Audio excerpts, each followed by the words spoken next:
ഈ വേനൽക്കാലത്ത് ഗ്രാമങ്ങളിൽ എല്ലായിടത്തും കാണാൻ കഴിയുന്ന ഒരു ഫ്രൂട്ടാണ് ജാമ്പയ്ക്ക. പരിചരണങ്ങൾ ഒന്നും കൊടുത്തില്ലെങ്കിൽ തന്നെ ഇതിൽ നിറയെ പൂക്കളുണ്ടാവുകയും കായ്കൾ ഉണ്ടാവുകയും ചെയ്യുന്നു. എന്നാൽ സാധാരണ പുഴുക്കൾ കാണാറുണ്ട്. ഗാർഡൻ ടിപ്സിൻ്റെ പുതിയൊരു വീഡിയോയിലോട്ട് സ്വാഗതം. നമ്മുടെ നാട്ടിൻപുറങ്ങളിൽ കാണുന്ന ഒരു ഫ്രൂട്ടാണ് ജാമ്പയ്ക്ക. അധികം പരിചരണങ്ങൾ ഒന്നും കൊടുത്തില്ലെങ്കിൽ തന്നെ ഇതിൽ നിറയെ പൂക്കൾ ഉണ്ടാവുകയും കായകൾ ഉണ്ടാവുകയും ചെയ്യുന്നു. എന്നാൽ മിക്ക ജാമ്പയ്ക്കയിലും പുഴുക്കൾ ഉണ്ടാകുന്നത് സാധാരണയാണ്. ഈ ജാമ്പയ്ക്കയിൽ ധാരാളം വെള്ളം അടങ്ങിയിട്ടുണ്ട്. അതുകൊണ്ട് തന്നെ ഈ സമയത്ത് ഈ ജാമ്പയ്ക്ക കഴിക്കുന്നത് കുട്ടികൾക്കും മുതിർന്നവർക്കും ഒരുപോലെ നല്ലതാണ്. രോഗങ്ങളെ പ്രതിരോധിക്കാനും ഈ ജാമ്പയ്ക്കയ്ക്ക് കഴിവുണ്ട്.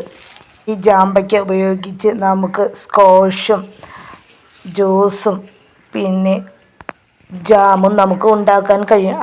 അതുകൊണ്ട് നമ്മുടെ വീടുകളിൽ ഇതുപോലെ ജാമ്പയ്ക്ക പഴുക്കുമ്പോൾ അത് പാഴാക്കി കളയാതെ കുട്ടികൾക്ക് ജ്യൂസ് അടിച്ചോ സ്ക്വാഷ് ഉണ്ടാക്കിയോ അല്ലെങ്കിൽ ജാം ഉണ്ടാക്കിയോ ഒക്കെ കൊടുക്കുക. ഈ വീഡിയോയിൽ ജാമ്പയ്ക്ക ജ്യൂസ് എങ്ങനെ ഉണ്ടാക്കാമെന്ന് ഞാൻ കാണിക്കുന്നുണ്ട്. പൂക്കൾ ഉണ്ടാകുമ്പോഴേ നമ്മൾ അതിന് ചുവട്ടിൽ ചാണകം ഇട്ട് കൊടുക്കുകയാണെങ്കിൽ നല്ല വലിപ്പം വയ്ക്കുന്നതാണ്. ഞാൻ ഇവിടെ ചാണകം ഇട്ടില്ലായിരുന്നു. അതുകൊണ്ടാണ് എൻ്റെ കായ്കൾ ചെറുതായിരിക്കുന്നത്. ജാമ്പയ്ക്കയിൽ പുഴുക്കൾ ഉണ്ടാകാതിരിക്കാൻ ഞാൻ ഇവിടെ 5 പിടിയോളം ചാരവും 1 ടീസ്പൂൺ മഞ്ഞൾപ്പൊടിയുമാണ് എടുത്തു വച്ചിരിക്കുന്നത്. ഇത് രണ്ടും കൂടി നമുക്ക് നന്നായി മിക്സ് ചെയ്ത് എടുക്കാം.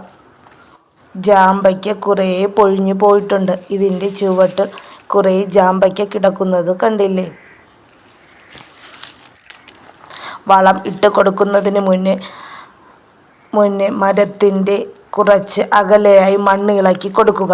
അതിനുശേഷം മാത്രം നമ്മൾ ഉണ്ടാക്കി വച്ചിരിക്കുന്ന ഈ ചാരവും മഞ്ഞൾപ്പൊടിയും കൂടി അതിൻ്റെ ചുറ്റിനും വിതറി കൊടുക്കുക. ഇനി അതിൻ്റെ ചുറ്റിനും നമുക്ക് പുതയിട്ട് കൊടുക്കാം. ഇതിൻ്റെ ചുറ്റിനും നമ്മൾ കരിയിലയാണ് ഇട്ട് കൊടുക്കുന്നത്. മാവിൻ്റെയും തേക്കിൻ്റെയും മറ്റും ഇലകളാണ് നമ്മൾ ഇതിൻ്റെ ചുവട്ടിൽ കൂട്ടി ഇട്ട് കൊടുക്കുന്നു.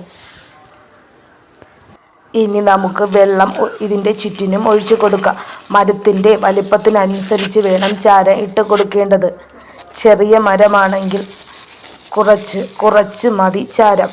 ഇത് അത്യാവശ്യം വലിയ മരമായതുകൊണ്ടാണ് ഞാൻ ഇത്രയും അളവിൽ കൊടുത്തിരിക്കുന്നത്. നമ്മൾ ഇവിടെ കുറച്ച് ജാമ്പയ്ക്ക പറിച്ച് വെച്ചിട്ടുണ്ട്. ഇത് എങ്ങനെയാണ് ജ്യൂസ് ഉണ്ടാക്കുന്നതെന്ന് നമുക്ക് നോക്കാം. ഇത് കഴുകി അരിയൊക്കെ മാറ്റി വെച്ചിരിക്കുന്ന ജാമ്പയ്ക്കയാണ്. ഇത് നമുക്ക് മിക്സിയിലോട്ട് ഇട്ട് കൊടുക്കാം. ആവശ്യത്തിന് മാത്രം വെള്ളം ഒഴിക്കുക. കുറച്ച് വെള്ളം ഒഴിച്ചാൽ മതി. ജാമ്പയ്ക്ക ജ്യൂസ് ഉണ്ടാക്കുന്നതിനായി ഞാൻ ഇവിടെ 5 സ്പൂണ് പഞ്ചസാരയാണ് എടുത്തിരിക്കുന്നത്. എന്നാൽ മധുരം കുറവ് കാരണം ഞാൻ പിന്നീട് 2 സ്പൂണും കൂടി ഇട്ട് കൊടുത്തു. ആകെ 7 സ്പൂണാണ് ഞാൻ ജ്യൂസിന് വേണ്ടി പഞ്ചസാര എടുത്തിരിക്കുന്നത്. ഇതിൽ നമുക്ക് വേണമെങ്കിൽ ഒരു ചെറിയ പീസ് ഇഞ്ചിയും കൂടി ഇട്ട് കൊടുക്കാം. എന്നാൽ ഞാൻ ഇഞ്ചി ഇട്ടില്ല, അല്ലാതെയാണ് ഞാൻ അടിച്ചെടുത്തത്. ഇതുപോലെ ഒരു അരിപ്പ് ഉപയോഗിച്ച് അരിച്ചെടുക്കുക. ഇനി നമുക്ക് ഗ്ലാസ്സിലോട്ട് സെർവ് ചെയ്യാം. നമുക്ക് തണുപ്പ് കുടിക്കുന്നത് ഇഷ്ടമാണെങ്കിൽ ഇതിനോടൊപ്പം ഐസ് ക്യൂബും കൂടി ഉപയോഗിക്കുക. നിങ്ങൾ ഈ ജ്യൂസ് ഉണ്ടാക്കിയിട്ടില്ലെങ്കിൽ ഒന്ന് ഉണ്ടാക്കി നോക്കൂ. ഇത് ഉണ്ടാക്കി നോക്കിയ ശേഷം നിങ്ങളുടെ അഭിപ്രായം കമൻറ്റായി രേഖപ്പെടുത്തുക. ഈ ചാനൽ നിങ്ങൾ സബ് ചെയ്തിട്ടുണ്ടാവും. സബ് ചെയ്യാതെയാണ് കാണുന്നതെങ്കിൽ ഒന്ന് സബ് കൂടി ചെയ്യുക. നിങ്ങൾക്ക് ഈ വീഡിയോ ഇഷ്ടമായെങ്കിൽ നിങ്ങളുടെ ഫ്രണ്ട്സിനും റിലേറ്റീവ്സിനും കൂടി ഒന്ന് ഷെയർ ചെയ്ത് കൊടുക്കുക.